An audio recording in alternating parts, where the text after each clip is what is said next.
Hey guys, welcome back to my channel. Today we're going to learn how to make the best pot of Nigerian jollof rice you have ever made. But before we get started, if you're yet to subscribe, please subscribe to my channel, hit the notification bell so that you're notified every time I post a new video. And as you guys know, if you've been following me on my channel, I'm a new mom. So if you hear any babies cry in this video, please help me manage it like that, okay? So let's get started. The first thing you're going to do is to soak your rice in hot water. No matter the rice you're using, soak it in hot water. It helps get rid of excess starch. Once you're done soaking it, wash it off until the rice is clean and clear. Just like this. Leave it in a sieve to allow the water drain.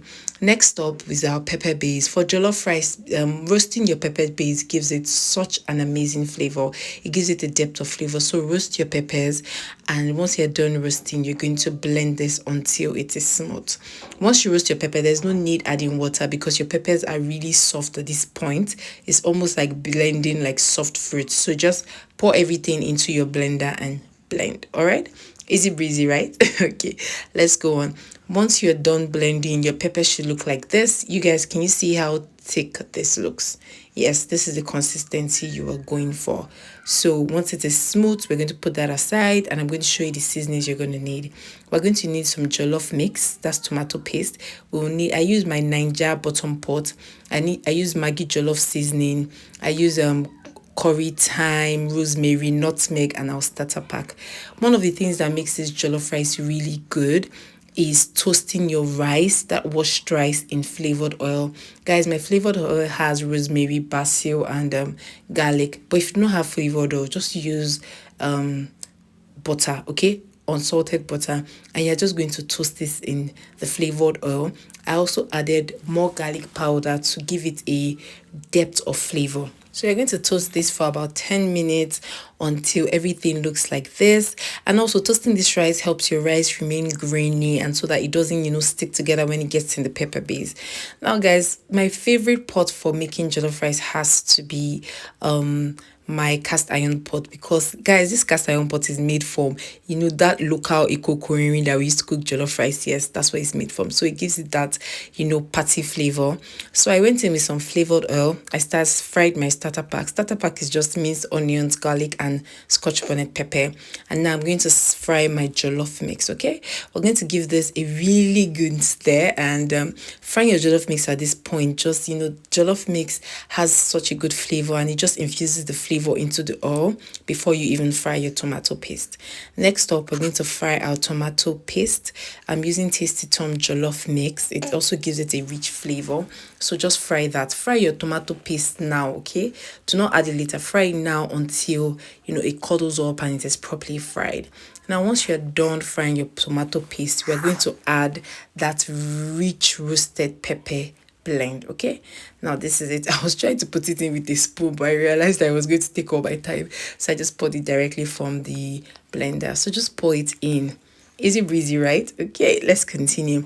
Now we're going to give this a good stir, and we're going to go in with our seasonings. All right, the first thing I added was my seasoning cubes. Like I said, I use Ninja bottom pot because I love the taste, I love the flavor. I used some curry powder. And once you're done adding your curry powder, you're going to add a little bit of thyme.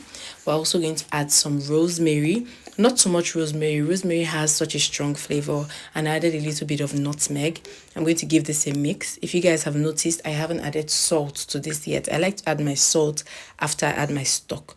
Now cover this and allow it fry properly. Now, once it is done frying, we're going to add that toasted rice directly into our sauce, and we're going to give it a good mix, just like what I'm doing in this video. So mix it all up. I also like mixing it up at this point, the rice and the pepper base, because it allows me know if I have a good ratio to if I have a good pepper base ratio to rice ratio. If it's extremely red, I know that the pepper base is more than the rice, and I'll add more rice to it. Now this is what it's looking. I'm just going to stir it together for about 5 minutes, after which I'm going to add my stock. I'm going to add my water. You don't want to add too much water, just enough to cover the top of the rice. I added salt And guys, this is beef fat.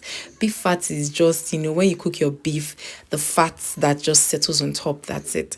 So just cover this and cook it on low heat, guys. Cook it on low heat. Jollof rice needs steam to cook, and this is what our jollof rice is looking like. Guys, at this point, I already knew that this jollof rice was going to be a banger because it already looks so good. But however, to give you that smoky Nigerian jollof rice flavor, I'm going to do something else, okay? I'm going to add some butter, unsalted butter, guys. I prefer the flavor of unsalted butter, but if you like salted butter, you can also use salted butter. So I'm just combining this properly here at this time, just to make sure that, I have mixed up the rice properly before we go to the next step. Now I'm going to add in my butter. That's my butter. You don't need too much, just like about a tablespoon or 2 tablespoons. You're going to increase the heat so that it will burn, okay? And now, guys, this is our final product, guys. Let me tell you something. Everybody that tasted this rice thought it was party jollof rice, thought they cooked it on firewood. No, that is the power of cooking your rice in a cast iron pot, adding butter, allowing it burn, and all the flavors. Thank you for watching, guys. I will see you on my next one. Bye.